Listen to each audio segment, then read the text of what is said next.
Salut Savinien, comment ça va? Salut Tim, bah écoute, ça va super et toi? Ça va, j'ai l'impression que ça fait 10 fois qu'on fait ce truc et que tous les mois on se voit sur le même podcast, mais dans un studio différent. Ah ouais, mais c'est toujours un plaisir, donc avec plaisir pour continuer ça. Trop cool, et cette fois t'as pas la voix cassée, parce que le dernier épisode qu'on a fait ensemble, t'es arrivé avec la voix complètement rouillée, et je me suis dit, est-ce qu'on va y arriver? Je suis pas sûr qu'on finisse le truc. Ouais, c'était un petit peu l'enfer, mais bon. Un peu sport. Cette fois-ci, c'est bon. Savinien, tu es donc le CPO de Partout, comme j'ai dit en intro. Hyper intéressant de voir ce qui se passe pour toi, parce que même moi, alors que on parle souvent, je vois que la boîte évolue super vite. Tu vois, j'ai vu le dernier chiffre que tu m'as amené, je me suis dit mais c'est pas possible, ils ont encore pris autant. Donc c'est une boîte que tu connais bien maintenant, parce que tu es arrivé quand vraiment la structure était toute petite. Tu as créé de zéro l'équipe produit, et ce qui est super intéressant chez Partout, c'est que c'est une entreprise qui s'est construite en bootstrap complet de zéro. Il n'y a pas eu de levée, il y a eu des opérations, bien sûr, on pourra en parler si jamais on rentre un peu dans les détails, mais en tout cas, il n'y a pas eu de gros à-coups de levée comme on peut voir dans d'autres startups. Et en fait, vous avez, globalement, monté le chiffre d'affaires avec vos moyens et vous êtes organisé à chaque étape comme vous pouviez en suivant cette croissance organique. Donc aujourd'hui, je me suis dit, et on s'est dit tous les deux, que ce serait pas mal de parler de tout ça, de comment ça s'est déroulé d'un point de vue orga produit. Déjà, Savinien, ravi que tu nous dises un petit peu quand même ce que c'est que Partout. Je ne l'ai pas dit. Peut-être que des gens connaissent déjà ce que c'est, mais je préfère qu'on passe un tout petit peu de temps à parler de ça pour passer à la suite directement. Ouais, pas de souci. Partout, du coup, nous, on est un SaaS B2B. Notre objectif, c'est d'aider les points de vente à être plus visibles en ligne. Donc, les points de vente, ça va être tous les commerces, les grandes enseignes, à être plus visibles en ligne, à gérer leur réputation et à gérer leur message pour mieux convertir des clients. Ouais. Le produit ressemble à quoi du coup? Le produit, c'est une application web, une application mobile. Donc, une application web qui est plus à destination des directions marketing en centrale et une application mobile plutôt pour du coup, les établissements locaux. Et du coup, tous nos produits se retrouvent dans ces deux apps. Excellent. Alors, tu peux nous raconter un petit peu comment ça se passe au niveau du produit de la tech? Vous êtes combien? Comment c'est organisé? Peut-être s'il y a eu des jalons en particulier dont tu veux nous parler, où il y a eu, je sais pas, une phase de croissance d'un coup, un peu de stabilité. Ravi de savoir un peu comment ça s'est fait. Ouais, en fait, au tout départ, donc moi j'ai rejoint Partout en 2018. Il y avait 4 ou 5 développeurs, la plupart sur le départ. À cette époque-là, on avait une grosse dette technique. Donc, en fait, ce qu'on a fait, c'est qu'on a recruté des nouveaux développeurs avec l'ancien CTO et on a commencé à mettre en place un système de feature team. Donc, une feature team, ce que l'on appelait feature team, c'était un product manager, un lead développeur et 2 à 3 développeurs dedans. Donc, on en avait une première, puis une deuxième. Et ensuite, le Covid, ça a été un gros accélérateur chez nous. Et c'est là où on a commencé à démultiplier ce nombre de feature team. On est passé jusqu'à 12 feature team aujourd'hui. 12? Ouais, 12 feature team. Alors aujourd'hui, on appelle ça des impact teams. On va revenir dessus tout à l'heure. Mais on a 12 feature teams qui sont du coup managés par des tribus qui sont au-dessus. Et ensuite, le CTO et moi, nous, on manage ces tribus-là. Ok, donc 12 feature teams, à chaque fois composé. Donc chaque feature team est composé d'un PM ou d'une PM. Ouais. De combien de devs en moyenne, tu sais? Ouais, il y a un PM, un lead dev et 3-4 développeurs. 3-4 développeurs, ok. Et donc, comment vous avez découpé ça? Comment c'était découpé, pardon, avant? Parce qu'aujourd'hui, tu parlais d'impact team. À l'époque, c'était découpé comment? C'était vous splittiez le produit tel qu'il était chez Partout, et en fait, chaque équipe était responsable d'une partie de ce produit? Alors non, pas du tout. Au tout début, en fait, quand on définissait la roadmap, derrière, on regardait quelle équipe était la plus à même de pouvoir prendre les sujets sur le moment. En vrai, on ne pouvait pas faire autrement. On n'avait qu'un produit, donc on ne pouvait pas diviser ça aussi facilement qu'aujourd'hui. Maintenant qu'on a de plus en plus de fonctionnalités, de plus en plus de produits, de plateformes, en fait, on a splitté ça sur des scopes produits dédiés pour chacune des impact teams. Ok, hyper clair. On t'appelle ça feature team, pourquoi finalement? On appelait ça feature team parce qu'au début, on délivrait de la feature, quoi. Il n'y a que ça qui existait. Ouais, exactement, il y a que ça qui existait. Et ensuite, impact team, parce qu'en fait, aujourd'hui, on préfère traquer de l'impact plutôt que juste développer des fonctionnalités pour développer des fonctionnalités. Donc tu rentres dans le sujet directement, c'est bien. Comment s'est fait cette transition et pourquoi vous l'avez faite du coup? Donc tu viens juste de dire pourquoi, c'est-à-dire que vous vouliez fixer des objectifs à chaque équipe. Ça s'est fait à quel moment et ça a été quoi le déclencheur? En fait, un jour, on s'est posé la question avec l'ancien CTO de comment les équipes, quelle était la vélocité des différentes équipes que l'on avait. Et est-ce que ces différentes équipes avaient une même vélocité ou est-ce qu'il y avait des écarts très importants entre elles? Donc, on a commencé en fait à regarder dans Jira. On faisait des exports tous les mois. Donc, j'avais un lead PM qui faisait un export tous les mois qu'il partageait dans Slack pour tous les gens de l'équipe produit. pour regarder en fait quelles équipes étaient les plus véloces versus celles qui l'étaient le moins. Et donc pour faire ça, ce qu'on regardait, c'était le nombre de story points qui étaient ajoutés dans chacun des sprints versus le nombre de story points qui étaient réellement délivrés à la fin. Qu'est-ce que tu entends par story point? Story point, en fait, c'est le système c'est les points en fait que l'on attribue pour définir la charge technique pour réaliser quelque chose. Okay. Donc en fait, pour une fonctionnalité, on peut avoir 10 000 user stories et dans ces user stories, en fait, il y en a qui vont prendre plus de temps que d'autres à être développés. Et donc en fait, pour estimer cette charge, en fait, on size ça en story point. Okay. Du coup, on faisait ça. Le problème, c'est que ça faisait un peu tracking de faire ce truc-là. Et c'était le cas, en fait. Nous, on voulait juste savoir au début, en fait, quelle était la vélocité réelle. On faisait des ajustements et à la fin, en fait, on est tombé sur une bonne vélocité moyenne de chacune des équipes. Donc, on a un peu arrêté avec le temps. Mais surtout, entre-temps, on a introduit la notion de North Star Metric. Donc, North Star Metric, c'est une KPI clé sur laquelle, en fait, on souhaite avoir un impact lors d'une priorisation et lorsqu'on développe une fonctionnalité. Donc, cette North Star Metric, au début, on l'avait créée au niveau de chacune des tribus. On a 4 tribus. Ensuite, avec le temps, on a commencé à la redescendre au niveau de chacune des équipes. Et donc, à ce moment-là, on s'est dit que c'était un petit coup marketing aussi, de se dire que les feature teams n'étaient plus juste des équipes qui développaient des features pour développer des features. C'était des équipes qui allaient avoir un réel impact sur la North Star Metric et donc sur le succès de la boîte. Donc ça a du sens. Pourquoi tu passes à la North Star à un moment? C'est quoi? C'est que tu as découvert ce truc, tu t'es dit que c'est la bonne taille pour le faire. C'était quoi le déclencheur aussi là? Le déclencheur, c'est, on en parlait beaucoup. Okay. Je voyais beaucoup de posts, beaucoup d'articles sur le sujet à ce moment-là. Je trouvais ça vachement intéressant. Je savais pas en fait comment mettre ça en place, est-ce que ça avait du sens ou pas. Et donc, j'ai juste voulu essayer. Donc, c'est pas un truc que j'ai fait juste par moi-même. J'ai bossé avec mes lead product managers. Ouais. Et en fait, on a réfléchi à quelles seraient les bonnes métriques pour chacune des tribus que l'on avait. Ça a eu 2 avantages. Le premier, c'est que ça a aidé pour la priorisation, avoir plus d'impact. Le deuxième, ça a été sur l'aspect marketing aussi. Ça a redonné un coup de neuf sur les feature teams, changer de nom, s'approprier une espèce d'identité. Ça, c'était cool. Du coup, j'ai dit qu'il y avait 2 impacts, mais il y en a 3. Et du coup, le troisième, c'est que en fait, aujourd'hui, on est capable en fait, de suivre dans le temps l'évolution d'une North Star métrique et donc suivre l'impact. Ok, hyper intéressant. J'ai plein de questions sur ça déjà. Maintenant que tu as justifié un peu pourquoi l'impact team arrive, donc pour résumer, les impact teams sont introduites parce qu'il y a cette arrivée des North Star Metrics. Les North Star Metrics arrivent parce que vous en entendez beaucoup parler, qu'il y a un besoin un peu de renouveau dans l'organisation. Quand tu parles de marketing, j'entends ça, j'entends renouveau, c'est ça? Ouais. Tu as besoin un petit peu d'un nouvel élan. Comment tu valides l'arrivée et l'intégration des North Star Metrics au sein de Partout? Est-ce que tu vois ça avec le CEO ou en fait tu es indépendant, tu es assez libre et il te laisse faire? En fait, je l'ai fait, on l'a fait avec mon équipe, avec les lead PM dans notre coin. Et après, on l'a juste mis en place sur les tribus. Ensuite, moi, je l'ai présenté au CEO, mais en fait, lui, ça lui allait. Il a un peu challengé, ce qui était tout à fait normal et appréciable. Mais en fait, il n'a pas plus. Il a laissé comme ça. Ça lui allait, quoi. Tant que l'impact sur la boîte était là, que le produit évoluait, qu'on arrivait à le vendre, c'était tout l'objectif, quoi. Ok. Bon, c'est hyper cool parce que là, tu as justifié à la fois pourquoi vous introduisez ce type d'équipe, cette organisation, et à la fois, tu commences à rentrer un peu dans le process de planif et de développement produit. Donc, il y a un peu de choses. Je vais essayer de structurer un peu le truc pour pas perdre les gens.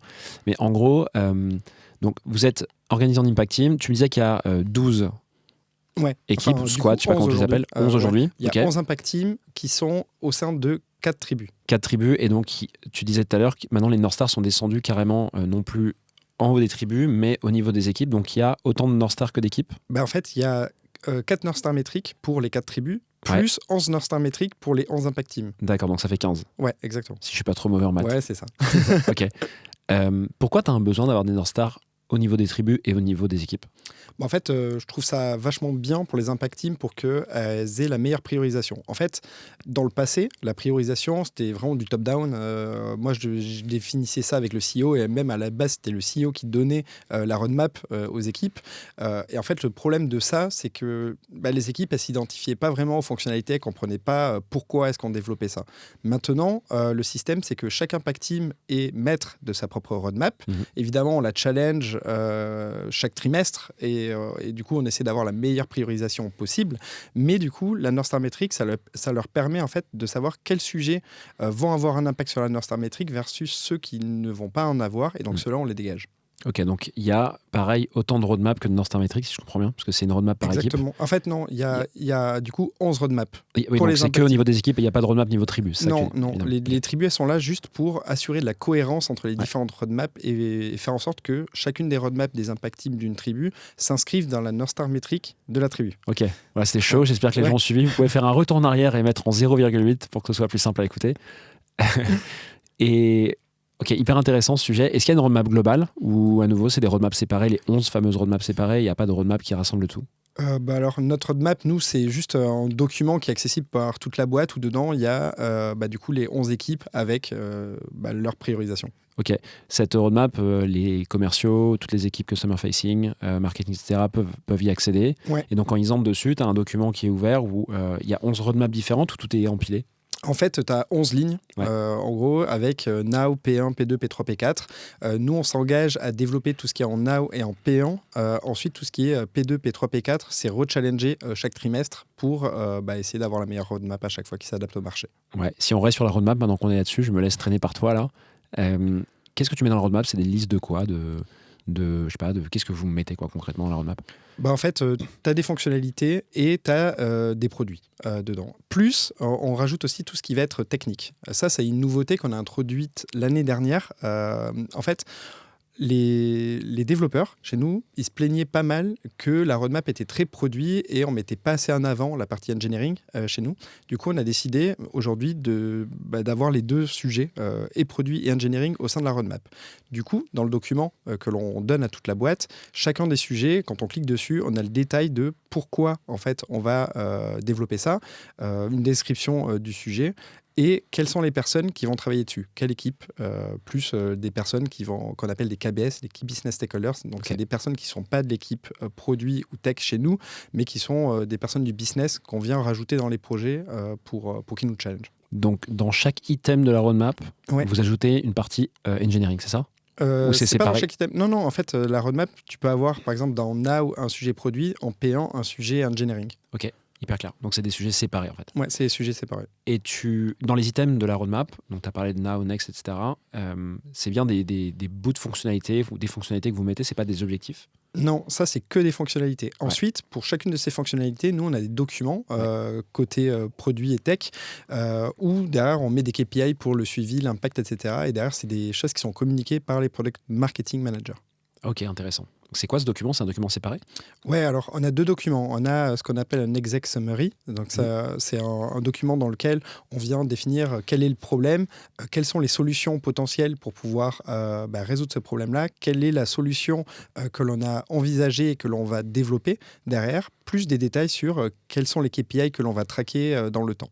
Okay. Et ensuite, on a un deuxième document qui est le document pour la partie engineering, qui s'appelle la tech strat chez nous, où c'est toute la stratégie technique pour mettre en place la solution que l'on a envisagée côté produit. Et donc, dedans, pareil, on va tout documenter et mettre, si besoin, des KPI, mais côté engineering. Ok, super clair. On est parti très loin dans la roadmap. Donc, une revue tous les 3 mois, tu me disais, sur la roadmap. Exactement. Est-ce qu'on peut prendre un peu de hauteur et se dire, ok, comment est-ce que vous planifiez tout ça? Si on part de, je sais pas, de la vision de la boîte, la revue de la vision, je crois que c'est annuel, je sais partout, tu m'avais dit il y a longtemps. Jusqu'à justement l'élaboration des objectifs et de la roadmap. Est-ce que tu peux nous dire un peu, tu vois, quels sont les jalons, qui ça implique et comment c'est fait? Déjà, la première chose, c'est que à la fin de chaque année, on a 2 CEO qui définissent du coup la vision et la strat d'un point de vue boîte. Nous, derrière, ça, en fait, on va le prendre en compte et on va définir, quand je dis on, ça va être les lead PM, les engineering managers, le CTO et moi. On va travailler sur une vision de produit engineering et derrière, on va travailler sur une vision et une strat de chacune des tribus. Et donc ça, on le fait, on le démarre à la fin de chaque année, une fois que ça a été communiqué une fois que les objectifs et la vision de la boîte ont été communiqués par les CEO. Nous, on commence à travailler là-dessus et on fait une présentation à toute la boîte début de l'année. Donc toute l'équipe intervient sur la partie strat. La vision, c'est vraiment que les CEO qui sont engagés dessus. La vision business. Nous, ensuite, sur la vision produit, c'est quelque chose que je présente avec le CTO. Donc, produit engineering, en fait, à chaque fois, les présentations, elles sont communes entre nous et on présente ça chaque début d'année. Combien de temps vous mettez pour l'élaborer, cette restitution, là, ce document? Franchement, je pense qu'on prend 3 mois, quoi. 3 mois, Ouais. ok. Je pense que je commence à démarrer en octobre et je finis fin décembre, début janvier et on le présente mi-janvier. Vous bossez en asynchrone dessus avec l'équipe tech? Ça dépend. En fait, on bosse un peu en asynchrone dessus, mais ensuite on fait quand même des points de cadrage et de suivi, parce que souvent, en fait, on va avoir les tribus qui vont avoir une vision, une strat qui est complètement décorrélée des autres tribus, et donc nous, on est là aussi pour rassembler tout ça et avoir quelque chose de très cohérent. C'est quoi le format final de votre vision? Ça ressemble à quoi? C'est un Google Slide présenté Classique. toute la boîte avec quelle était la vision de l'année dernière, est-ce que cette vision a changé ou pas, quelle est la strat que l'on va mettre en place pour atteindre cette vision-là. Donc là, on va mettre soit des produits, soit des fonctionnalités. Souvent, en fait, on fait des prototypes animés sur Figma, histoire de montrer aux gens de chez Partout à quoi ça pourrait ressembler. On leur dit bien en fait que ça ressemblera jamais à ça, mais au moins ils peuvent se projeter sur quelque chose et en tout cas ils l'ont en tête, quoi. C'est ça l'objectif. Ok. J'invite d'ailleurs tous les auditeurs et auditrices que ça intéresse de regarder vite fait dans la description de l'épisode les liens liés à la vision. On a fait beaucoup de choses sur comment créer une vision, comment l'illustrer. Savédien était inclus dans plein de ces initiatives. Donc je rajouterai les liens dans la description si vous voulez aller plus loin sur la vision. On va décoller sur autre chose que la vision, sinon on va faire tout l'épisode dessus. Passons à la strat. On a parlé un petit peu de la stratégie. Donc découle de cette vision une stratégie produit. Celle-ci, comment elle est faite et sur combien de temps? La stratégie produit, en fait, elle est faite en parallèle de la vision. Enfin, vraiment, définir la vision, finalement, on sait aujourd'hui très bien où l'on va. Donc, elle change très peu. En revanche, la strat, elle change beaucoup. Les technos, elles évoluent. Là, il y a l'IA qui est rentrée en compte il y a peu de temps. Et du coup, cette strat, c'est surtout là-dessus, en fait, que l'on travaille pendant ces 3 mois pour pouvoir la présenter. Et donc la strat derrière, ça va être, par exemple, telle année, on s'engage ou en tout cas on réfléchit à faire tel sujet ou tel produit. Et ensuite, après, ça peut être très loin. Tu vois, il y a un produit où on l'avait mis dans la stratégie de Partout en 2020. Il est sorti que l'an dernier, quoi. Intéressant, ok. Il y a eu des événements qui ont fait que ça a repoussé un petit peu, quoi. Ouais, des événements où les technos en face n'étaient pas prêtes à pouvoir. Enfin, on n'était pas prêt à développer ce produit, on l'avait en tête, mais on n'avait pas la possibilité de pouvoir le développer. En revanche, quand toutes les technos ont été mises à jour, derrière, nous, on était en capacité de pouvoir le développer, donc on a décidé de le prioriser et de le faire. Trop bien.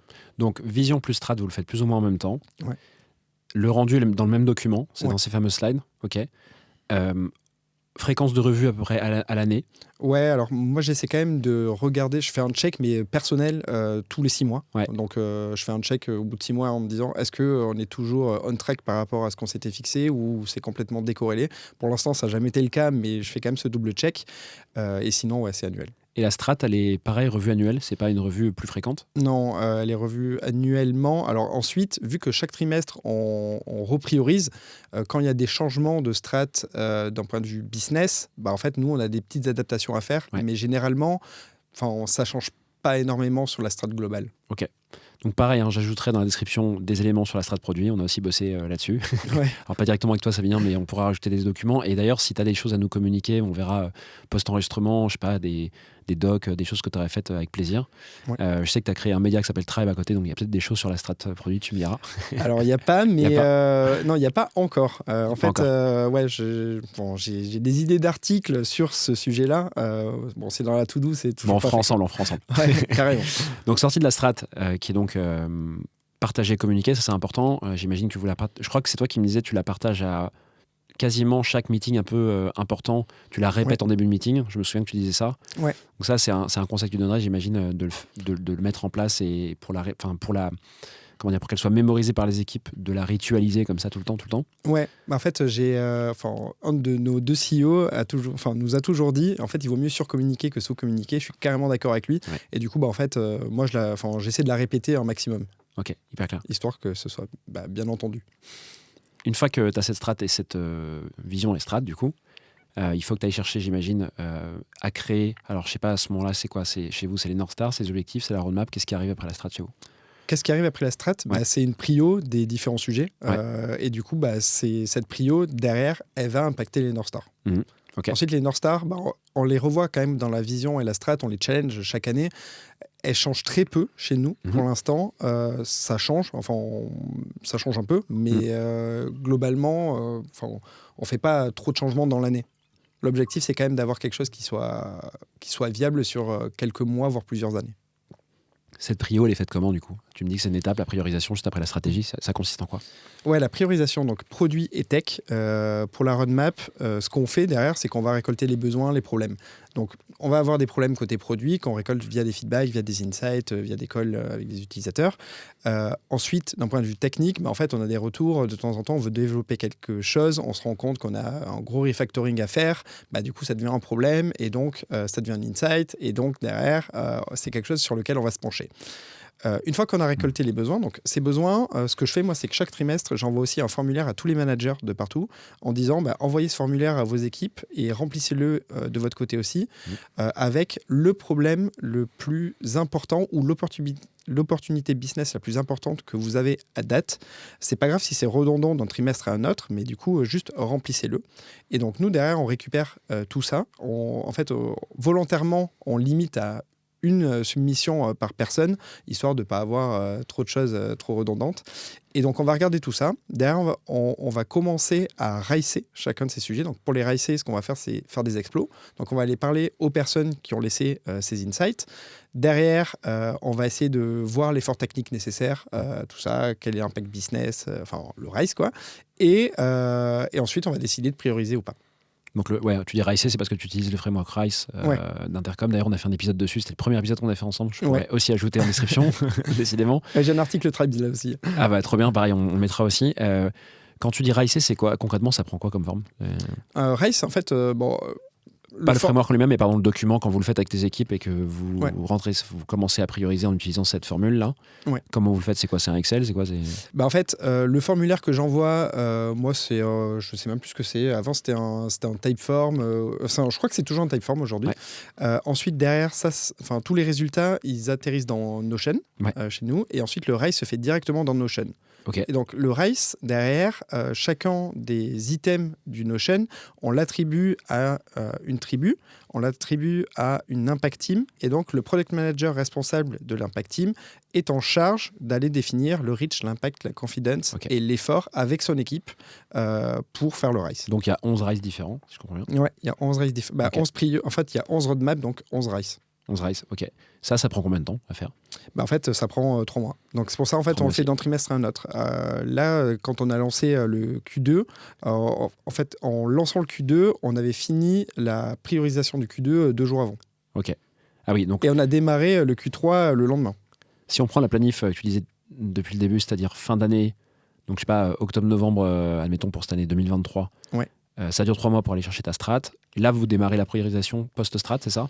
En fait, non, on la démarre en même temps. En même temps aussi. Ouais, et ensuite, on regarde si ça s'adapte. Si c'est en fait, c'est vraiment le quarter le plus compliqué, celui-là, fin de l'année, parce que si la vision, la strat change, en fait, on devrait faire un nouvel exercice de RICE. Alors, c'est pas arrivé jusqu'à présent, mais on l'a en tête, quoi. On espère que ça n'arrivera pas. Parce que là, tu pourrais dire, la strat, on vient de la finir, on a fini aussi la prio, alors que la prio, elle est normalement fonction et dépendante de la strat. Ouais, exact. Théoriquement. Ouais, théoriquement. Mais on aime bien quand même pouvoir challenger le RICE et le faire chaque trimestre parce que, en fait, on est toujours persuadé qu'on a la bonne roadmap.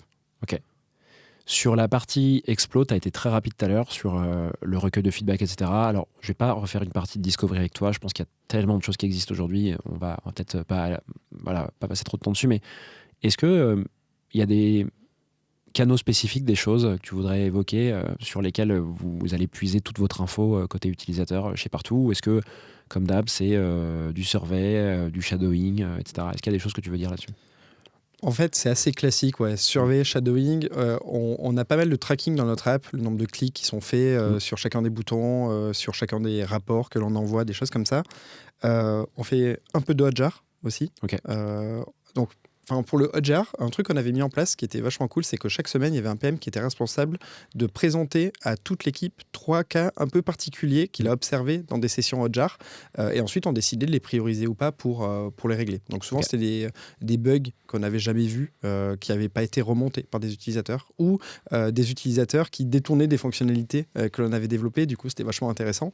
On a arrêté le rythme d'une fois par semaine parce que ça prenait beaucoup de temps aux gens.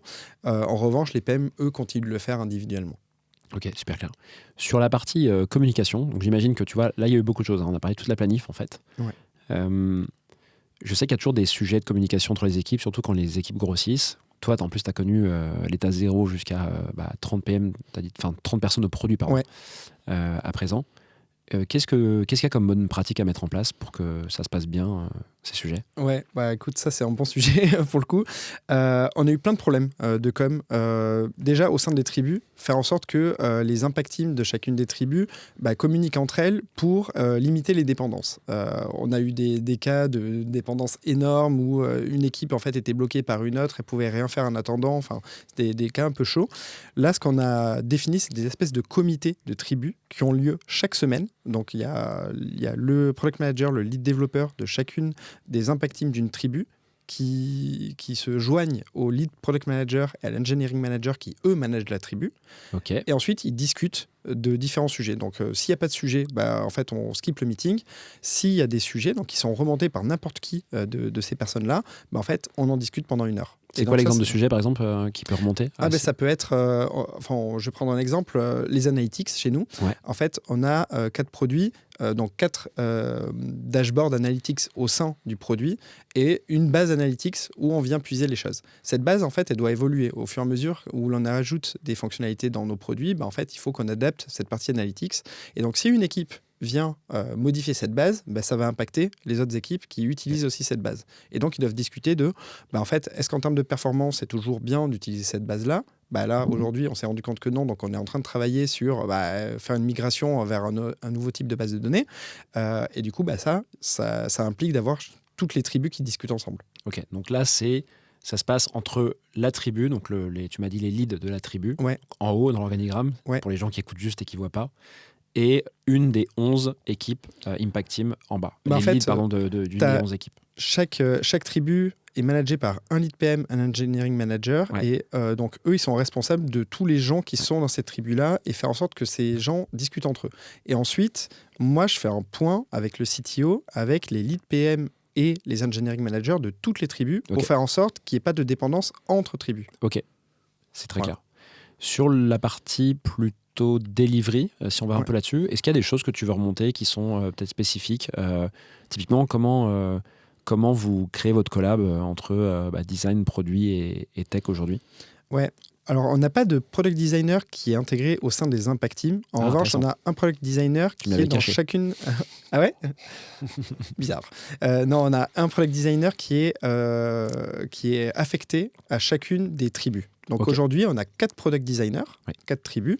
Et ensuite, on vient aussi rajouter un QA dans chacune des tribus. Et on travaille comme ça, plus un product marketing manager qui s'occupe de la partie com. Ok, c'est quoi leur rôle dans chacun? Comment est-ce qu'ils bossent quand un chantier est lancé, par exemple? Les product designers, enfin tous. Ouais, tous, ouais. En fait, déjà, ils participent aux explos. En fait, en tout cas, ils sont informés des explos. Donc, on crée des channels sur Slack où on vient donner toutes les dernières infos, les dernières décisions qui ont été prises. Donc, eux sont dedans, ils peuvent commenter.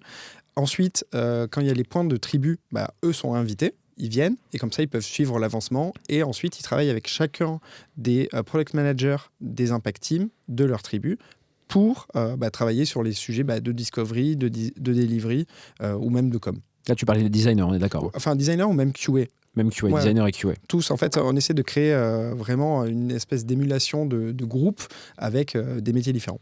Ok, et sur les sujets de discovery, est-ce que des techs viennent ou est-ce qu'ils arrivent plus tard, généralement? Alors, nous, on les incite à venir. Ils viennent pas tout le temps. Il y en a pas mal que ça intéresse et je trouve ça cool en fait d'avoir des ingés qui ont une appétence produit et on commence à en avoir de plus en plus, mais ça a été vachement compliqué de les embarquer là-dessus.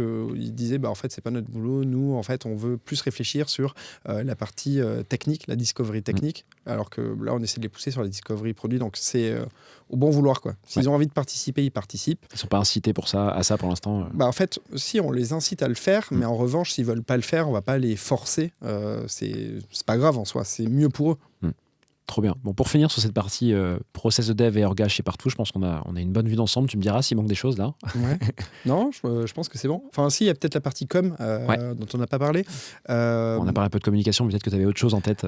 Ouais, mais en fait, on a des product marketing managers qui, eux, du coup, sont aussi inclus dans ces tribus-là et donc font la communication de toutes les fonctionnalités. J'ai aussi une motion designer chez nous qui fait des petites vidéos promotionnelles qu'on poste sur LinkedIn, qu'on envoie à des clients ou à des prospects. Et donc, en fait, on bosse en groupe comme ça pour aussi communiquer. Ok, très clair. Est-ce qu'il y a des rituels particuliers? J'aime bien cette partie parce que c'est souvent... Les rituels, c'est vraiment les choses que les gens font jamais de la même façon. C'est très dépendant des boîtes et des cultures de boîtes. J'ai remarqué, tu vois, comme tu as des bouquins qui sont arrivés sur les différentes orgas produits, les gens essayent un peu d'imiter ce qui se passe, ils essayent un peu une partie de ces frameworks ou de ces orgas. Autant les rituels, j'ai vu des trucs très très différents. T'as quoi comme rituel chez Partout dans les équipes produits et tech? Bon, des rituels, on en a plein. Ce matin, en fait, on a organisé ce qu'on appelle un product breakfast chez nous. Donc, c'est une fois tous les 2 mois. On organise un petit déjeuner où n'importe qui de la boîte est convié. Il y a 5 ou 6 tables avec des product managers, des devs qui sont là. Et n'importe qui de la boîte peut venir poser des questions sur des fonctionnalités qui sont sorties ou sur la roadmap en cours, demander pourquoi on fait des choses ou amener des insights. On met un QR code où ils peuvent laisser des insights sur un rétroprojecteur. C'est un truc un peu sympa. Ça, c'est un rituel en fait, qu'on adore, que les gens adorent dans la boîte et qu'on veut continuer de garder. C'est quoi les bénéfices de ce rituel que tu as pu voir, par exemple? Déjà, on collecte des insights facilement. Et surtout, c'est vachement plus facile de récolter des insights quand tu parles à la personne directement parce que tu peux la challenger en direct. Tu n'es pas obligé de passer par tu as reçu quelque chose sur Notion, du coup, tu dois contacter la personne, booker un point avec elle. Là, en fait, c'est du direct et ça, c'est cool. L'autre bénéfice que je vois, c'est que tu as certaines personnes qui n'étaient pas forcément impliquées dans le projet parce que c'est pas leur poste comme ça, qui arrivent avec des super bonnes idées sur le moment ou qui challenge certains points. Et donc, ça aide vachement les impact teams à prendre des bonnes décisions. Ok, donc c'est plutôt un rituel de... C'est quoi? C'est d'innovation un peu, de créa, de génération d'idées? Déjà, pour la partie delivery, c'est trop bien parce que tu prends du challenge en live. Ouais. Pour la partie créa, c'est bien aussi parce que tu as des gens, ils arrivent, ils te disent ouais, mais pourquoi le bouton il est bleu là alors que dans tout le reste de l'app c'est rouge? Oui, c'est vrai, on n'y a pas fait gaffe, donc bon point, quoi, on va le prendre en compte. Tu as de la partie innovation aussi. Là, on a été pas mal challengé sur quel modèle d'IA on utilisait. On n'avait peut-être pas assez bien communiqué là-dessus. C'est l'occasion aussi, dans ces petits déj là, de donner toutes ces infos aux gens. D'ailleurs, bon point, est-ce qu'il y a des choses, c'est un peu la grande année, la 2023-2024, pour les équipes produits, de réfléchir à ce qu'elles peuvent faire avec ça? Vous en êtes tout là-dessus? Vous avez commencé à étudier un petit peu des utilisations possibles, des cas d'application de l'IA dans vos équipes produits? Alors, déjà, on applique l'IA dans notre produit pour la partie gestion des avis et la partie gestion des messages. Ensuite, au sein de l'équipe produit, là, on est en train de travailler sur quelque chose pour mieux trier les insights chez nous. Voilà. Okay. Après, il y a plein de cas. On a créé un espèce de comité IA dans la boîte où il y a un responsable IA dans chacune des équipes de la boîte et on a des personnes qui maîtrisent l'IA qui viennent en fait challenger ces personnes-là et essayer d'avancer sur des projets avec eux. Donc là, il y a 5 ou 6 projets en cours pour les équipes, mais c'est pas que forcément produit. Ok, quand tu dis toutes les équipes, chaque équipe, c'est des équipes sales ou autres. Exactement, sales, marketing, ça peut être customer care, success. Le but, c'est de chercher des applications propres à chaque métier sur lesquelles vous pouvez gagner, je sais pas, en temps, en productivité, en efficacité, en précision, etc. Ouais, carrément. Okay. Trop cool. Moi, je crois qu'on a fait le tour sur la partie process dev et orga. Si jamais il y a des questions, les gens pouvaient en poser, bien sûr, et je verrai comment transférer les messages à Savinien. Avec plaisir pour y répondre. Je te propose qu'on passe à la deuxième partie de cet épisode. On a décidé ensemble de parler de vélocité, qui est un sujet qu'on évoque beaucoup en ce moment, déjà contextuellement, parce que on fait autant, voire plus avec moins en 2024, du fait de la crise, du fait que les boîtes mûrissent, il y a des boîtes de plus en plus grosses, les équipes grossissent, et c'est pas un cliché de se dire que quand t'es gros, c'est plus dur d'aller vite. Voilà. Qu'est-ce que tu peux nous dire là-dessus, Savinien? Est-ce que ça a été donc, on a parlé d'ailleurs de vélocité, tu en as parlé au tout début de l'épisode, en disant on a réfléchi à se réorganiser parce que on voulait maintenir la vélocité, voire grandir un peu. Comment tu vois ce sujet aujourd'hui? Comment il est adressé chez Partout? Ouais, écoute, tu as soulevé un bon point. Essayer de faire plus avec moins aujourd'hui. Nous, ça a toujours été dans l'ADN de Partout. On n'a jamais su recruter pour simplement aller plus vite. Moi, j'ai une conviction très perso, c'est que en fait, c'est pas parce qu'il y a plus de gens qu'on va plus vite. Ça, c'est il faut aligner, un truc. Et c'est quelque chose déjà qu'on a vérifié, nous, dans l'équipe. Ouais. Là, tu vois, je te dis, les impact teams, on a entre 3 4 devs. En fait, généralement, tu en as beaucoup plus dans les autres boîtes. Et nous, ça nous convient très bien parce que quand tu as moins de gens, en fait, ils communiquent beaucoup plus facilement entre eux. Tu as beaucoup moins de dépendance et donc, on va plus vite. Un truc aussi qui est vachement important que j'ai remarqué, c'est que dans le passé, nous, on était vachement challengés par les équipes commerciales sur la vélocité. Ils nous disaient, en fait, vous n'allez pas assez vite, on est en train de prendre du retard par rapport à nos concurrents, on n'arrive pas à vendre, il nous faut telle fonctionnalité, mais vous prévoyez de les sortir que dans 6 mois, dans 1 an. Et du coup, ça affecte notre business. En fait, aujourd'hui, c'est l'effet inverse qui se passe. Ils nous disent, vous allez trop vite, et en fait, on n'arrive pas à suivre derrière parce qu'on n'a pas les formations au bon moment pour pouvoir avancer.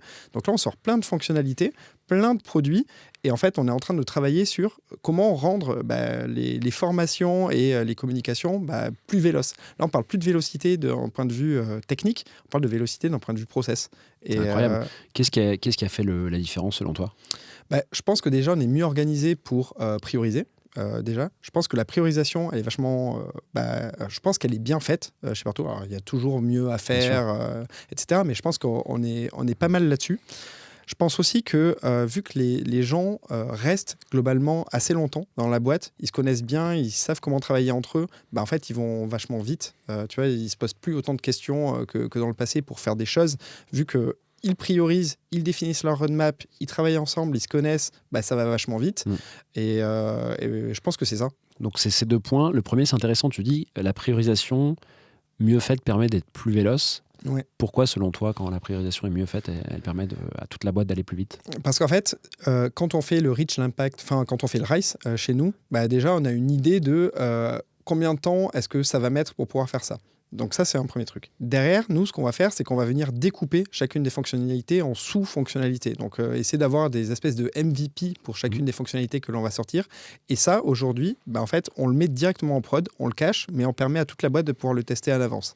Et donc, derrière, on a des retours. Et donc, en fait, on est vachement véloce parce qu'en quelques semaines, alors qu'avant, ça nous prenait 2, 3 mois, 6 mois avant de sortir la fonctionnalité complète, aujourd'hui, on est capable en fait, de sortir des bouts de fonctionnalités qui fonctionnent déjà, que l'on peut déjà afficher pour certains clients. Et je pense que ça fait toute la différence aussi. Tu n'arrivais pas à le faire avant, ça, sortir des bouts de fonctionnalités ou des versions vraiment simples ? On a mis beaucoup de temps à y arriver. Ouais. Si, sortir des versions simples, on le faisait, mais en fait, on le réfléchissait d'un point de vue produit. Mais la difficulté que l'on avait derrière, c'était de passer sur une V2, une V3, une V4 de cette fonctionnalité-là. Okay. En fait, aujourd'hui, c'est vachement plus simple parce qu'on peut mettre en prod, avoir de l'usage et ensuite se dire, OK, soit on s'arrête là, soit en fait, on continue, on fait une V2, une V3, une V4. Qu'est-ce qui a changé ça pour toi, l'avant-après ? Je pense qu'il y a 2 choses. Il y a toute la partie infra chez nous qui nous permet de faire ça. On a plusieurs environnements qui nous permettent... Tout ça, c'est vachement facilitateur pour les équipes. La deuxième chose, c'est qu'on a maintenant aussi, d'un point de vue technique, la possibilité de pouvoir cacher ou pas des fonctionnalités sur l'app ou les afficher pour certaines personnes, pour certains clients, etc. L'autre point, c'est que les product managers, ils sont dans cet esprit de sortir des choses le plus rapidement possible, apporter de la valeur très rapidement, quoi. Ok. Et ça, le troisième point, c'est intéressant. Tu les as entraînés à faire ça ? Ou vous êtes formés à, je sais pas, soit une manière de faire, des technos particulières ? En fait, pendant un certain moment, moi j'étais vachement frustré du fait qu'on n'arrivait pas à faire ça. Donc moi j'ai essayé de montrer l'exemple. En fait, je sortais plein de projets, je continue de le faire. En fait, je développe des petits trucs de mon côté, surtout en no-code d'ailleurs. Et derrière, je leur dis, regardez, on peut apporter de la valeur directement à des clients si on faisait simplement ça, rien de plus. Alors ensuite, eux, ils ne savaient pas comment faire du no-code, des choses comme ça. Donc là, j'ai fait des formations. Je leur ai montré comment je faisais moi pour sortir un projet. Après, on a recruté aussi des personnes qui savaient faire. Donc ça a aidé. Et donc petit à petit, tout le monde est monté en compétence dessus et globalement, tout le monde sait le faire. Donc vous utilisez beaucoup les technos no-code ou low-code chez Partout du coup ? Moi, j'essaie de le pousser au maximum parce que ça permet en fait d'aller voir s'il y a un impact très rapidement sans avoir à décaler notre roadmap. Ok. Tu utilises quoi concrètement comme techno ?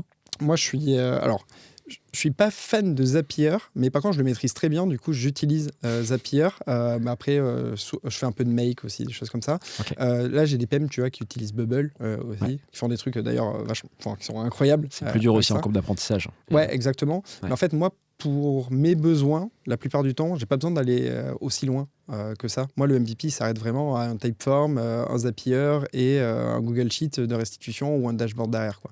Ok. Donc la vélocité chez Partout, pour conclure, c'est de un, que les équipes se connaissent bien, elles se connaissent depuis longtemps parce qu'elles restent. Donc ça, on peut pas l'inventer quand on est une boîte jeune. Il faut un peu de temps ensemble. Pas tout le temps changer d'équipe. Ça, c'est important. Il y a beaucoup d'entreprises qui veulent changer très vite les équipes parce que ils ont peur que, ils ont peur qu'il y ait un affaissement des équipes, que tout le monde arrête de bosser efficacement, ou parce qu'ils ont peur que la connaissance soit trop concentrée sur une équipe. Et donc, il y a une rotation assez rapide, ce qui est un peu dangereux du coup, parce qu'à chaque fois, il faut se réadapter quand t'es PM avec de nouvelles personnes et de nouvelles manières de bosser. Donc ça, c'est le 1. La deuxième, c'est une bonne priorisation. Je l'ai fait dans le désordre, mais bref. Ouais. Et la troisième, c'est pousser les équipes, en tout cas entraîner les équipes à sortir de manière autonome et un peu libre des produits beaucoup plus rapidement via, pourquoi pas, l'utilisation de nos codes. C'est ça ? Ouais, exactement. Et en fait, il y a aussi beaucoup d'autonomie dans les équipes. Ils sont libres en fait d'avoir des petits side projects, des choses comme ça. Et du coup, ça leur plaît. Et il y a un point que tu as soulevé qui est vachement intéressant, c'est de dire que en fait, t'as des boîtes où les équipes, on les pousse à changer de scope assez régulièrement. Nous, le scope ne change pas. En revanche, les personnes qui sont dans ces équipes-là, en fait, elles peuvent dire à n'importe quel moment, j'aimerais bosser sur un autre scope. S'il y a de la place, en fait, on fait des switches. Et ça, on en a beaucoup qui ont switché d'équipe en équipe comme ça avec le temps. Et ça n'a pas gêné du coup le temps de formation, le temps d'adaptation, d'acculturation à la nouvelle manière de bosser, aux nouvelles technos utilisées, etc. Ça peut être un sujet sur la vélocité du coup. Alors, les technos, c'est globalement les mêmes. Okay. Donc ça va. Les process, c'est globalement les mêmes aussi. Les impact teams, en fait, choisissent leur manière de travailler. S'ils veulent bosser en Kanban, ils bossent en Kanban. S'ils veulent bosser avec autre chose, ils bossent avec autre chose. Ça, à la limite, on s'en fiche. Ce qu'on veut, c'est qu'ils bossent ensemble. Alors, il y a une petite courbe d'apprentissage quand tu changes d'un process à un autre, d'une équipe à une autre, mais ça s'arrête à ça. Et juste mieux connaître le scope aussi, parce que quand tu passes d'un produit à un autre, tu es expert d'un produit, t'es novice sur l'autre, et donc là, il faut que tu montes un peu en compétence dessus. Tu as touché un point qu'on a oublié dans la première partie du développement de process de dev produit chez Partout, c'est effectivement le mode d'organisation. Tu as parlé de mode indépendant, tu as parlé de Kanban, de ShapeUp, je sais pas quoi. Ça peut être, peu importe le mode. C'est hyper intéressant. Pourquoi tu as laissé, je sais pas si c'est toi d'ailleurs qui a dessiné ça comme ça, mais pourquoi tu as décidé de laisser de la liberté, quitte à avoir plein de modes d'orga différents dans chacune des équipes? Alors, en fait, moi, à la base, j'avais mis en place Scrum. Quand il y avait 2-3 équipes, j'avais mis en place avec l'ancien CTO. On s'était mis d'accord pour dire on met en place Scrum. Comme ça, en fait, tout le monde bosse de la même manière et on parle le même langage quand on se parle. Mais en fait, quand tu démultiplies les équipes, qui va se charger de vérifier qu'une équipe suit bien Scrum mieux qu'une autre ou quoi que ce soit? Et surtout, à quoi ça sert? Nous, on s'est dit, notre objectif, c'est de faire en sorte que les équipes elles développent le meilleur produit du marché, le plus simple possible. En revanche, la manière de faire, en fait, laissons-les libres de la décider. Donc, globalement, ils font du Scrum, mais ils font leur Scrum. Voilà, c'est leur adaptation du Scrum. Mais ça veut dire que par Impact Team, il faut qu'eux-mêmes se mettent d'accord quand même. Oui, ils se mettent entre d'accord, les 3-4 devs de chaque équipe, la lead PM et la designer, même si je comprends que c'est un designer, il y a 4 designers pour 11 équipes, il faut qu'ils se mettent d'accord et se dire, on fait quoi. Ouais, exactement. Et ça, c'est quoi? C'est le lead PM qui choisit? C'est ensemble? Non, ils choisissent ensemble. Okay, en fait, généralement, quand on crée une nouvelle équipe, on leur dit, voici un peu les bonnes pratiques qu'on a utilisées chez Partout pour créer les autres équipes. Vous pouvez partir de cette base-là, mais soyez libre de l'adapter à vos besoins, quoi. Trop bien. Bon, écoute, on a adressé pas mal de sujets là. Là, on a, je pense, une vue d'ensemble assez précise de ce que vous faites chez Partout d'un point de vue orga produit et process de développement produit. On a compris un peu comment tu gardes la vélocité. Peut-être dernière question sur cette vélocité quand même. Est-ce que tu sens une différence dans ce que tu mets en place depuis tes débuts chez Partout pour conserver cette vélocité? Est-ce qu'il y a un peu des jalons où tu te dis « Wow, là on perd en vélocité, il faut que je mette ça en place » ou est-ce que pareil, ça s'est fait naturellement et il n'y a pas vraiment eu de grande différence entre maintenant avec 25 PM, 30 personnes au produit et au début quand tu es tout seul? Ouais, mais en fait, je pense que c'est surtout, je sais pas, des espèces d'impressions personnelles. De temps en temps, je me dis, j'ai l'impression que cette équipe n'avance pas, alors qu'en fait, elle avance vachement vite, c'est juste que je le vois pas. Sinon, non, globalement, il n'y a pas de bloqueur là-dessus. J'ai pas envie de regarder si une équipe est véloce ou pas. Ce que je veux regarder, c'est est-ce que le produit ou la fonctionnalité que cette équipe sort, en fait, elle est de bonne qualité et est-ce qu'on en est fier, quoi? Est-ce qu'on a vraiment envie de présenter ça à des clients ou pas? Tu regardes quand même dans les temps, si elle est sortie dans les temps. Oui, mais en fait, c'est les équipes, lorsqu'elles priorisent, elles définissent une date de release. Alors, on la garde pour nous, on dit que, en fait, on donne pas de date déjà, on la garde pour nous, mais ensuite, elles mettent ça à jour chaque semaine, quoi. Tu veux dire que tu donnes pas de date au reste de la boîte Ouais, Bon. ou pas, enfin à personne, ni à des clients, ni au reste de la boîte, parce qu'on sait très bien que des fois on va tenir, on va tenir la L'engagement, date, ouais. l'engagement, mais des fois ça va pas être le cas. Enfin la plupart du temps d'ailleurs on le tient pas. Des fois c'est positivement, on le release avant. Des fois on le Ouais. release après. Alors globalement il n'y a pas des écarts de 2 mois, 3 mois, Mm. mais tu peux avoir 2, 3 semaines, un mois de décalage. Donc on préfère ne pas communiquer. En revanche, nous, on challenge les équipes au début pour savoir pourquoi est-ce qu'il faut 3 mois pour sortir une fonctionnalité. Est-ce que le découpage il a été bien fait? Est-ce qu'on ne peut pas gagner un mois en sortant quelques petits trucs? Et donc, on s'arrête à ça. Ça, c'est hyper important, hein, les dates. Je vois encore beaucoup de boîtes en parlant aux équipes qui communiquent des dates à tout le monde dans la boîte parce qu'il y a une pression côté sales, etc. Ouais. Et je dis pas que c'est une erreur, mais c'est dangereux, quoi. C'est dangereux. Ouais, c'est dangereux. Moi, j'ai toujours milité contre le fait de donner des dates. En revanche, moi, j'ai besoin quand même d'avoir des dates pour pouvoir challenger. Bien sûr. C'est pas des dates que je vais communiquer. J'ai totalement confiance dans les dates que les équipes donnent. Mais moi, ce qui m'intéresse, c'est de savoir est-ce que, en fait, le scope qu'ils ont défini d'une fonctionnalité, on peut pas le découper encore plus pour aller encore plus vite en prod. Ok. Top, Savinien. Écoute, je te propose qu'on passe à un autre sujet qui est quand même assez lié à ce qu'on vient de dire, mais qui est assez peu évoqué. C'est le sujet de killer, sunset. Alors, c'est des mots anglais. Tuer un bout de produit, une fonctionnalité. Ouais. Ce sujet, il est intéressant et hyper important. Intéressant déjà pourquoi? Parce que je trouve qu'en France, on n'a pas, il y a peu de gens qui veulent communiquer sur les échecs. Ça, c'est Ouais. le numéro 1. Le numéro 2, c'est que des gros kills, ça se passe dans des boîtes, tu vois, bien installées. Le récent que j'ai en tête aux États-Unis, c'est Snap qui kill Zenly. Tu vois, Ouais. Bon, ils achètent Zenly de 250 ou un peu plus de 250 millions d'euros, je crois un peu moins de 300 millions de dollars même, on va le faire comme ça. Ouais. Et ils décident de le killer pour des raisons stratégiques sans doute ou d'autres, mais c'est de l'argent, quoi. Ouais. Et en France, on n'a pas beaucoup de boîtes qui rachètent d'autres boîtes 300 millions d'euros, quoi. Ouais. On n'a pas beaucoup. Voilà. Donc, trop intéressant. Je sais que toi, tu peux en parler parce que, bon, déjà, il y a certainement, on va avoir des features que vous avez décidé de killer, mais il y a aussi une acquisition que vous avez tuée. Ouais. Merci déjà de te prêter au jeu et de nous en parler. Trop sympa. Raconte-nous un peu comment ça s'est fait, si tu as quelques exemples et comment tu procèdes pour décider de tuer un bout de produit ou un produit, quoi. Ouais, alors en fait, donc on avait fait l'acquisition d'une boîte qui s'appelle Pulp, donc il y a 2 ans maintenant. Ça faisait quoi, Pulp? Pulp, c'était une solution qui permettait de faire du click and collect, du paiement à table, du coup dans le milieu de la restauration. Ouais. Donc nous, on avait du coup fait l'acquisition de cette boîte pour leur technologie, pour pouvoir l'intégrer dans notre produit de message. Donc au travers de notre produit de message, ce que l'on voulait, c'était faire en sorte de pouvoir procéder à des transferts d'argent, payer pour des produits, réserver des choses, mais du coup avoir des transactions.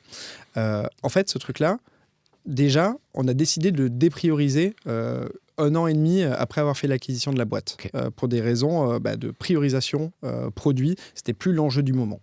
La deuxième chose, c'est qu'en fait, les objectifs que l'on avait fixés pour la boîte, pour Pulp, du coup intégré chez Partout, on les atteignait pas. Et donc, globalement, tu n'atteins pas tes objectifs et du coup, c'est dépriorisé. En fait, tu décides d'arrêter. Donc, on a laissé ça en fait un peu en suspens pendant des mois en se disant est-ce que c'est une bonne chose à faire ou pas? Mais ensuite, on a pris la décision d'arrêter. Donc, on avait commencé. Et l'autre décision aussi d'arrêter, c'était que l'intégration que l'on voulait faire de cette boîte d'un point de vue technique avec la techno de Partout, en fait, a pris. On prenait beaucoup plus de temps que ce qu'on avait imaginé. Okay. Je pense qu'on avait été, on était trop heureux au début de faire l'acquisition d'une boîte et trop optimiste dans l'intégration. Et ça a pris beaucoup plus de temps. Et à la fin, c'est juste que ça traînait. Et puis, on n'arrivait plus à voir où on allait, du coup, en termes de vision et de strat. D'accord. Donc, 3 points qui expliquent cette décision. En tout cas pour Pulp. Ouais, en tout cas pour chaque feature que vous killez, mais en tout cas pour Pulp, c'est la priorisation qui bascule. Ouais. C'est plus une priorité d'intégrer Pulp pour des sujets stratégiques, donc ça remplit plus la strat. Ouais. La difficulté à l'intégrer et une non-atteinte des objectifs qui étaient définis en amont. Ouais, exactement. Dans le plan d'acquisition, c'est ça? C'était des objectifs dans le plan d'acquisition? Non, c'était des objectifs. En fait, les objectifs qu'on se fixe trimestriellement ou pour l'année, en fait, vu qu'en fait, on a fait l'acquisition d'une boîte. Quand tu fais l'acquisition, donc tu récupères des gens, tu as des gens qui partent. Ces personnes-là, elles ont beaucoup de knowledge. Et donc, en fait, nous, on avait anticipé qu'il allait y avoir des départs, des choses comme ça, mais en fait, on n'avait pas anticipé qu'il allait avoir un impact aussi important d'un point de vue business. Et ensuite, la deuxième chose, c'est qu'on a fait l'acquisition de cette boîte au moment où le click and collect et les commandes à table, c'était vraiment tendance, l'après-Covid, il y avait des QR codes partout. Et en fait, ce truc-là, petit à petit, il y en a eu un peu, pas de moins en moins, parce qu'il y en a toujours, mais en tout cas, il y avait moins d'usage et donc moins de clients qui prenaient la solution là-dessus. Est-ce que je t'ai coupé sur la date? C'est 2020 que vous avez racheté la boîte, c'est ça? C'était, 2022. 2022, ouais. Ok. Et donc, c'était encore tendance pour toi d'avoir des QR codes? 2021 ou 2022, je ne sais même plus, tu vois. Bon, pas loin après le Covid. C'était après exactement. Le Covid, mais pas loin. Ouais. Ok. Hyper intéressant. Comment ça se déroule? Donc, tu me dis, on prend la décision d'eux, mais qui prend la décision en vrai? Là, c'est les CEO. C'est les CEO. À la fin, il y a eu pas mal de warnings qui étaient lancés par beaucoup d'équipes, mais à la fin, la décision a été prise par les CEO de dire on arrête. Du coup, le on arrête, il est dur, parce qu'en fait, t'arrêtes, mais qu'est-ce qu'on fait derrière? Du coup, tu as des enjeux humains. Donc, nous, ce qu'on a essayé de faire, c'est de replacer toutes les personnes de cette boîte sur des postes que l'on avait ouverts chez Partout. Ensuite, on a proposé aux gens qui voulaient partir de partir. Et voilà. Et ensuite, il s'est posé la question de comment est-ce qu'on allait tuer le produit, parce qu'on avait commencé à faire des intégrations, mais pas toutes. Du coup, il a fallu mettre en place une roadmap de sunset du produit. Donc ça, c'est quelque chose qui a pris 6 mois. Entre-temps, je crois qu'on a démarré en juillet ou août l'année dernière, et on l'a terminé en début d'année cette année, quoi. C'est quoi dans la roadmap de Sunset? Tu listes intégration 1 Aquilé, intégration 2 Aquilé, c'est ça? Ouais, tu as les intégrations Aquilé. Ensuite, c'est comment parce que le produit Pulp cohabitait avec le produit Partout. Donc, tu pouvais toujours aller sur l'application. Du coup, c'était mettre des messages sur l'app pour dire le service va s'arrêter. Ouais. Ensuite, il fallait aussi faire les remboursements de personnes qui avaient de l'argent du coup dans leur porte-monnaie sur l'app. Ensuite, il fallait arrêter chacun des services qui étaient utilisés par Pulp, les Hotjar, les je sais plus quoi. Ah oui, les outils liés à tous Pulp. Les outils liés. Ouais. Ensuite, il fallait aussi, d'un point de vue finance, en fait, il y avait pas mal de process de leur côté qu'il a fallu killer. Il a fallu aussi informer tous les clients qui avaient la solution, du coup, de passer sur une autre solution. Enfin, voilà. Ah, vous avez fait le transfert vers une alternative, un concurrent ou autre? Vers des alternatives, ouais. Ouais, ok, hyper intéressant. Et d'un point de vue orga, donc tu me dis que c'est une nouvelle roadmap. Ouais. On vient de parler de 11 roadmaps dans le process de développement produit chez Partout. Ouais. Qui s'en occupe de ça? De la roadmap, de l'exécution de la roadmap et de faire tout ce que tu viens de dire. Ça en fait, on avait 2 impact teams qui étaient liés à ça. Donc, il y a une impact team qu'on a bougé de tribu, simplement parce qu'on en avait toujours besoin. Mais l'impact team qui gérait vraiment le produit Pulp, en fait, c'est l'impact team.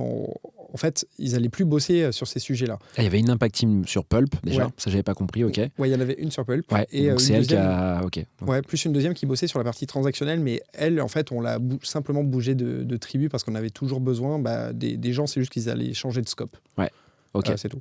Et donc, en fait, cette équipe-là, on leur a dit, il va falloir faire le sunset de tout ça. Donc, on a mis en place une roadmap. Donc, la roadmap, c'était pas uniquement produit. C'était produit, engineering, mais c'était aussi marketing, finance, commercial, tout ce que tu veux. Là-dessus, il a fallu adapter notre site web. Il y a eu... en vrai, c'est un énorme chantier. Je pense que là aussi, tu vois, c'était un énorme enseignement.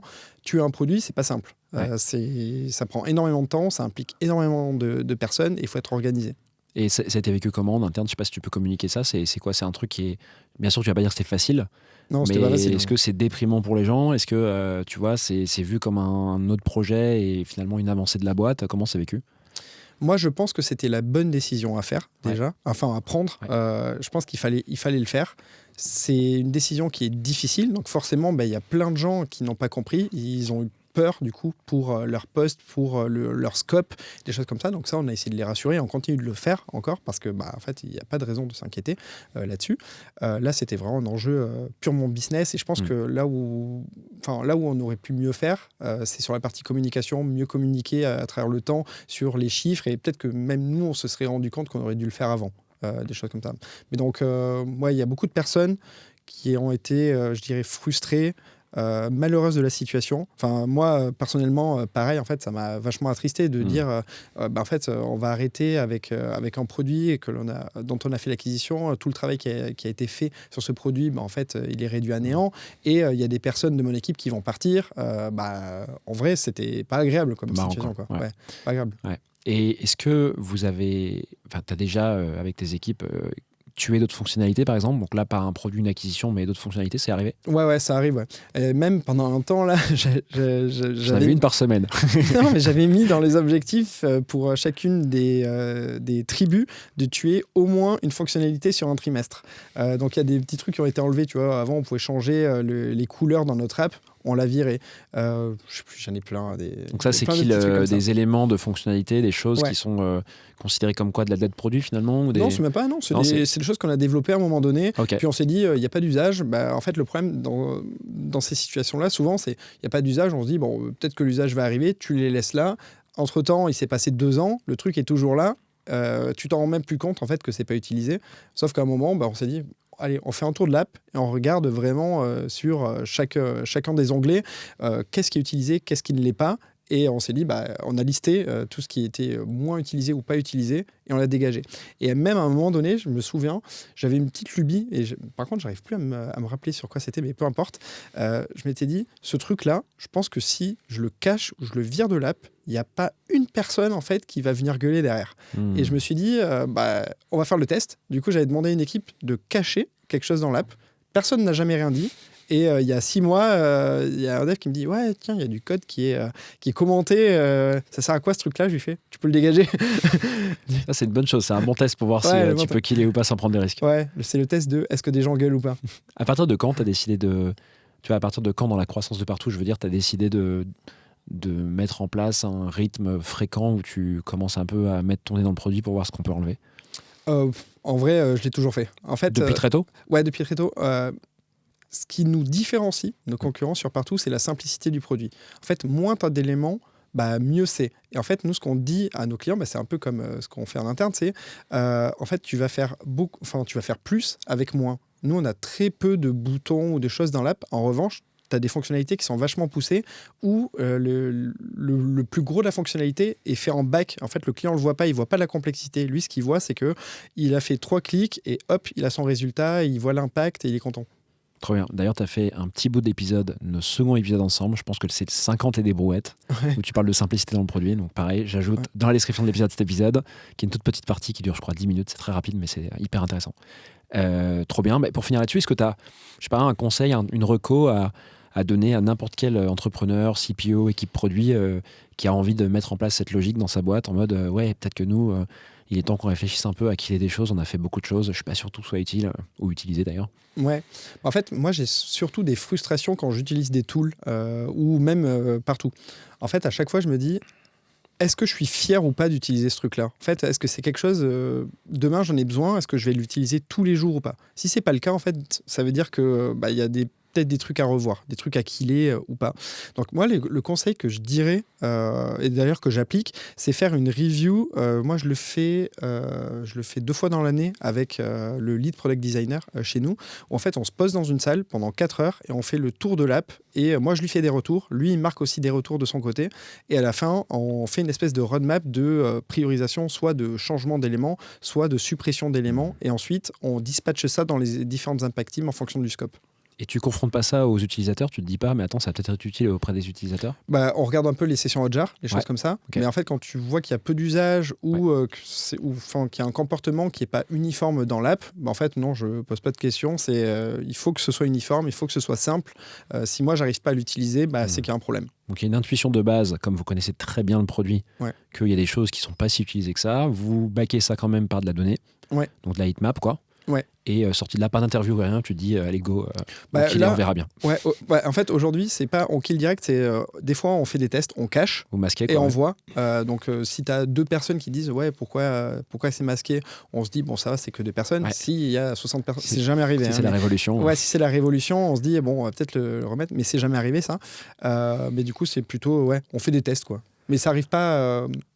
Là, on a déjà fait un énorme clean de l'app. Aujourd'hui, il y aurait très peu de choses qu'on pourrait enlever. Ok. J'ai 2 éléments en tête, mais c'est prévu de les enlever. Donc, Trop bien. Mais écoute, on arrive déjà à la fin de l'épisode. Savinien, ça va? Ouais, nickel. Trop fatigué? Non, c'était super intéressant. On a changé là. Ouais. Je te propose qu'on passe à la petite partie finale classique, traditionnelle du podcast, les questions flash. Tu connais le concept. Ouais. Je te pose 4 questions, puis on essaye d'y aller au taquet et on termine là-dessus. Ça te va? Allez, c'est parti. Go. Qu'est-ce qui t'énerve le plus dans l'écosystème tech produit?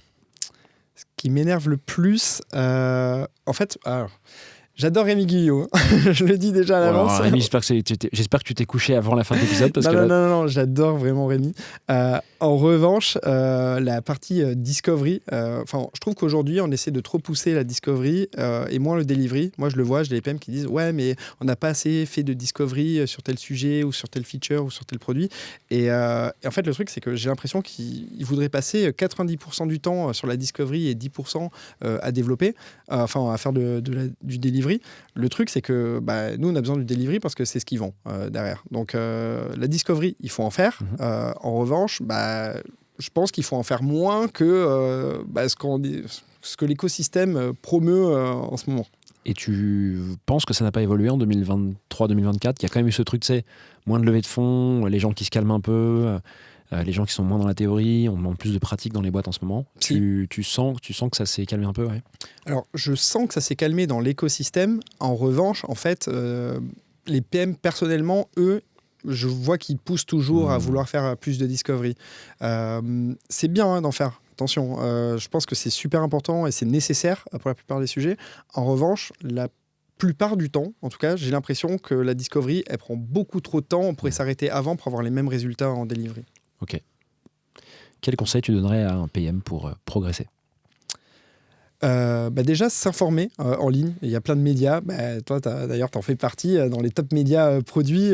Franchement, je leur conseille d'écouter tous tes épisodes, de lire toutes tes newsletters, déjà pour commencer. Cet épisode n'est pas sponsorisé. Non, cet épisode n'est pas sponsorisé, mais réellement, tu vois, ça fait longtemps qu'on se connaît maintenant, mais moi, je fais souvent la promotion du coup de ton podcast ou même de ta newsletter à mon équipe, et c'est vachement intéressant. J'ai toujours des personnes qui me disent super intéressant ce qu'ils font dans telle boîte. Du coup, pourquoi on n'essaierait pas chez partout? Et c'est des choses que l'on met en place.